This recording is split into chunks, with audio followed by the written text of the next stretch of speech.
আসসালামু আলাইকুম। অনেক ওয়েল্ডিং টেকনিক্যাল ট্রেনিং সেন্টার থেকে আমি মোহাম্মদ সাইদুল ইসলাম, ওয়েল্ডিং ট্রেনার। তো বরাবরের মতো আজকেও আমাদের একটা স্টুডেন্টের ফুল কোর্স কমপ্লিট। তো সে একজন প্রবাসী, বা সে কিভাবে আসলো, বা আমাদের এই জায়গায় কোন কোর্সটা ফার্স্ট শুরু করলো, বা কিভাবে আমরা তাকে এখন একটা দক্ষ ওয়েল্ডার কারিগর হিসেবে তৈরি করলাম, তো তার মুখ থেকে আমরা শুনবো। আপনার নাম? আসসালামু আলাইকুম, আমার নাম মোহাম্মদ খলিল। আমি বাহরাইন প্রবাসী। আমার বাড়ি ব্রাহ্মণবাড়িয়া, নবীনগর। আমি মূলত প্রথমে ইউটিউবের মাধ্যমে আমি বিভিন্ন ট্রেনিং সেন্টারের ভিডিও দেখছি। দেখার পর আমি বিভিন্ন সেন্টারে গেছি। ভিজিট করার পর স্যারের সাথে আমি যোগাযোগ করে এখানে আইসা আমি ট্রেনিং সেন্টার ভিজিট করি। ভিজিট করার পরে এই ট্রেনিং সেন্টারের পরিষ্কার পরিচ্ছন্নতা এবং ম্যানেজমেন্ট, ওদের কথাবার্তা শুনে আমার কাছে অনেক ভালো মনে হয়েছে এবং ভালো লাগছে। তারপর আমি এখানে ভর্তি হই। ভর্তি হওয়ার পরে আমি প্রথমে SMAW shielded metal arc welding, তারপরে আমি GTAW gas tungsten arc welding, এই দুইটা কোর্স আমি ভর্তি হই। তো আপনি তো একজন প্রবাসী। জি। তো প্রবাসী আপনি কি কাজ করতেন? ফার্স্ট আমি প্রায় 11 বছর যাবত আমি বাহরাইনে আছি। আমি প্রথম থেকে আমি বিল্ডিং কনস্ট্রাকশন সেকশনে কাজ করছি। কনস্ট্রাকশন কাজ করতে করতে কখন আপনার মাথার ভিতরে আসলো যে আসলে আমি একটা ওয়েল্ডিং শিখি, বা ওয়েল্ডিং এর চাহিদা বেশি, বা ওয়েল্ডিং আমি কেন শিখছি? মানে আপনি যেহেতু একটা কাজ 10-11 বছর ধরে করতেছেন, ওই পেশা ছেড়ে কেন ওয়েল্ডিং পেশায় আসলেন, যদি একটু বিশ্লেষণ করতেন। মূলত আপনার কনস্ট্রাকশন সেকশনে পরিশ্রম বেশি, তেমন চাহিদা কম, পরিশ্রম বেশি, আর টাকাটাও অনেক কম ওয়েল্ডিং এর তুলনা। আর ওয়েল্ডিং এর মধ্যে এতটা পরিশ্রম না এবং টাকা অনেক, ওদের চাইতে দ্বিগুণ বেতনে যে কোনো জায়গায় কাজ করা যায়। এই কারণে আমার মূলত এই কাজটা শেখার প্রতি আমার আগ্রহ সৃষ্টি হয়। যাই হোক, আমরা বুঝতে পারলাম কনস্ট্রাকশনের কাজের চাইতে কি ওয়েল্ডিং কাজে একটু হলো কি পরিশ্রম কম এবং কি দামও বেশি, বা স্যালারিও বেশি, সব দিক দিয়ে বেশি নাকি, বা একটা ওয়েল্ডারের সম্মানও বেশি। কারণ কনস্ট্রাকশনের কাজ করলে তার লেবার ছাড়া আর কেউ চিনে না। আর এটাকে একটা ওয়েল্ডার পদবীর একটা ব্যাপার সেবার আছে নাকি। তো যেহেতু আপনি একটা মনে করলেন যে শিক্ষিত লোক, যেহেতু 10-11 বছর ওমানে ছিল, তারপরে তার মনে হয়েছে কি মাল্টি ওয়েল্ডিং এর চাহিদা বেশি, এর জন্য আপনি কি কোর্সে ভর্তি হয়েছেন? SMAW আর GTAW মাল্টি কোর্স। যেহেতু আমরা আগে দেখছি যে, আমি একটা প্র্যাকটিক্যালের কথা বলি, যেমন টিআইজি তে রুট হট করতো, আর অন্য একটা ওয়েল্ডার দেখা যায় আর্ক করতো। তো একটা ওয়েল্ডার টিআইজি রুট হট যখন করার পরে অন্য একটা ওয়েল্ডার আর্ক করতো, তখন মনে করেন একটা জবে যদি আর্কই ফেল আসতো, তখন মনে হতো কি ওই টিআইজি তে যে রুট হট করছে সে কইতো কি আর্ক ওয়েল্ডার অর ফেল হয়েছে, আবার ওই মনে করতো কি অর ফেল হয়েছে। তো এর জন্য আমার মনে হয় বিগত 2-4 বছর পরে দেখবেন মাল্টি ওয়েল্ডার ছাড়া কোনো ওয়েল্ডারের চাহিদা থাকবে না। যে টিআইজি রুট হট করবে সেই আর্ক করবে। ঠিক আছে, তো আমরা চেষ্টা করছি কি এই জায়গায় আপনাকে ফুল কোর্সটাই শেখানোর জন্য, টিআইজি প্লাস SMAW। তো আমরা এখন যদি দর্শকদের উদ্দেশ্যে আমরা টিআইজি প্লাস আর্ক করি, রুট হট করব কি দিয়ে? রুট হট করব আপনার পিলার রড দিয়ে, টিআইজি দিয়ে, GTAW নাকি। আর আমরা ক্যাপিং করব, ফিল আপ ক্যাপিং করব SMAW দিয়ে। তো এই যদি আমরা এই মাল্টি জবটা করি, তো আমরা কতটুকু স্যাটিসফাই যে দর্শকদের উদ্দেশ্যে দেখাইতে পারবো সুন্দর প্লাস 8ই পাস করবে, এরকম কি মনে হয়? জি আলহামদুলিল্লাহ, ইনশাআল্লাহ আমার মনে এতটুকু কনফিডেন্স আছে যে আমি যদি আপনার টিআইজি তে রুট হট করার পরে ফিল আপ এবং ক্যাপিং SMAW করি, কনফিডেন্স আছে ইনশাআল্লাহ যে আমার 8তে পাস হবে। আমি এখান থেকে যতটুকু শিখছি। জি, তো আমি যেহেতু GTAW করব, তো GTAW এর মিনিং জানি বা অর্থ জানি।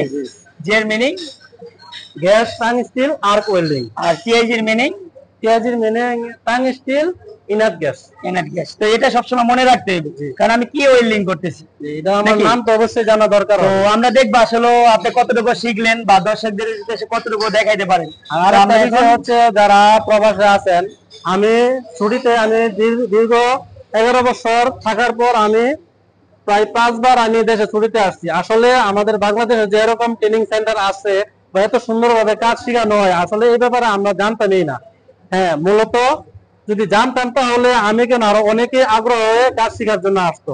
আর যারা বর্তমানে লেবার সেকশনে, কনস্ট্রাকশন সেকশনে কাজ করেন, তাদের বেতন খুব অল্প, এবং এখানে আসলে আপনি ফুল কোর্স যদি শিখেন 4 মাসের মধ্যে ইনশাল্লাহ কমপ্লিট ভাবে কাজটা আপনি শিখতে পারবেন। এবং কি এখান থেকে যাওয়ার পরে যদি আপনি দেশ দিয়ে যে কোনো একটা বড় প্রজেক্টের মধ্যে আপনি টেকনিশিয়ান হিসাবে যান, লেবারের যেই টাকা আপনি বেতন পাইবেন তার চাইতে GTAW যদি আপনি শিখে যান, তাহলে তার চেয়ে 3 গুণ পাইবেন। এখানে যদি 8 দিরহাম 10 দিরহাম বা 1 দিনারের উপরে লেবারের চাহিদা নাই।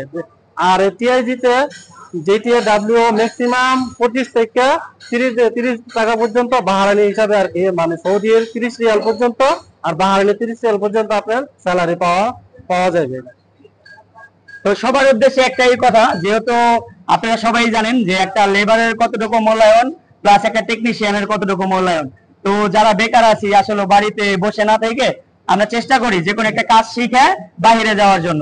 এখন যদি আমরা লেবার হিসেবে যাই, এটা সবাই জানেন, যেমন বাংলাদেশে একটা লেবারের স্যালারি কেমন আর একটা টেকনিশিয়ানের স্যালারি কেমন, এটা সবাই জানেন। তো আমরা চেষ্টা করব সবাই একটা কাজ শিখে বাইরে যাওয়ার জন্য। যারা নতুন দেশের বাইরে যাবেন তাদেরকে আমি একটা কথাই বলবো, আপনারা যদি একটা কাজ শিক্ষা, ওয়েল্ডিং কাজ হোক, পাইপ ফিটারের কাজ হোক, একটা টেকনিশিয়ান হয়ে যান, যে জায়গায় আপনি 10 বছরে যে টাকায় লেবারি করে ইনকাম করবেন, ঠিক এই সময়ের মধ্যে আপনি 5 বছরে এর চেয়ে ডাবল টাকা ইনকাম করতে পারবেন। যারা ওই দেশের বাইরে যান, যাওয়ার সময় অবশ্যই এখানে টাকা তেমন বেশি লাগে না।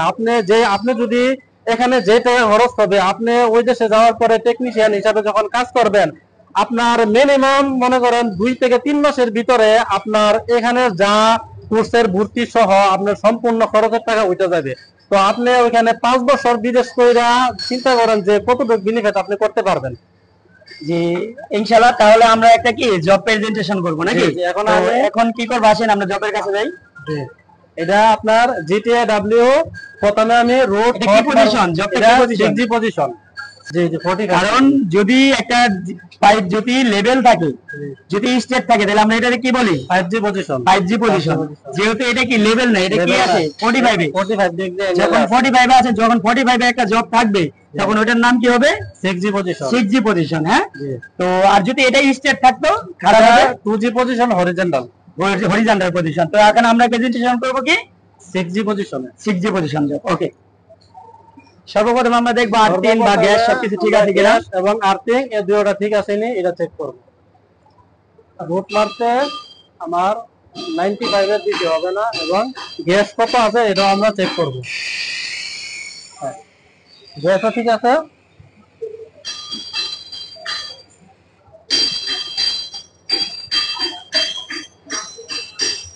আমরা কেন এই হাতের ভেতরে পেস্টটা দিলাম, টসটা, এটা কি জানা আছে? যে এটা দেওয়ার মূল উদ্দেশ্য হয়েছে, আমি যদি টস ছাড়া যদি এভাবে আমার টসটা ধরি, তাহলে টসটার ব্যালেন্সটা আমার 100% থাকবে না, কারণ এই জায়গায় লড়া লাগতে পারে। এই কারণে এই পেস্টটা দেওয়াতে আমার টসের ব্যালেন্সটা 100% থাকবে।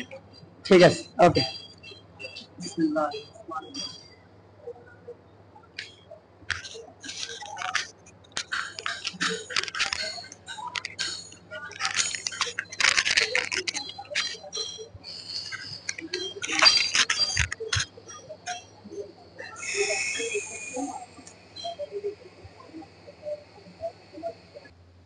জি, পরিশেষে আমাদের এখন 6G জবটার রুট প্লাস হট কমপ্লিট। তো আপনারা দেখাবো আপনাদের উদ্দেশ্যে যে আসলে আপনারা নিজেরাই কমেন্টস করবেন যে আসলে রুট হট প্লাস কেমন হইলো। তো অবশ্যই আমাদের প্রত্যেকটা ভিডিও দেখার জন্য আমাদের সাথে থাকবেন, চ্যানেলটাকে সাবস্ক্রাইব করবেন, প্লাস লাইক দিয়ে রাখবেন, যেন আমরা কি ভিডিওটা ছাড়ার সাথে সাথে যেন আপনাদের নোটিফিকেশন ভাবে আপনাদের মোবাইলে চলে যায়। তো আমরা এখন দেখবো আসলে রুট আর হটটা কি রকম করছে। দেখেন রুট আর হচ্ছে হট। আর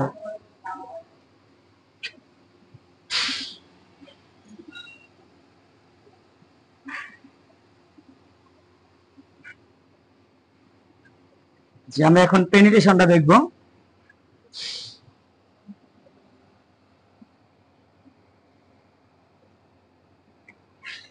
ওকে,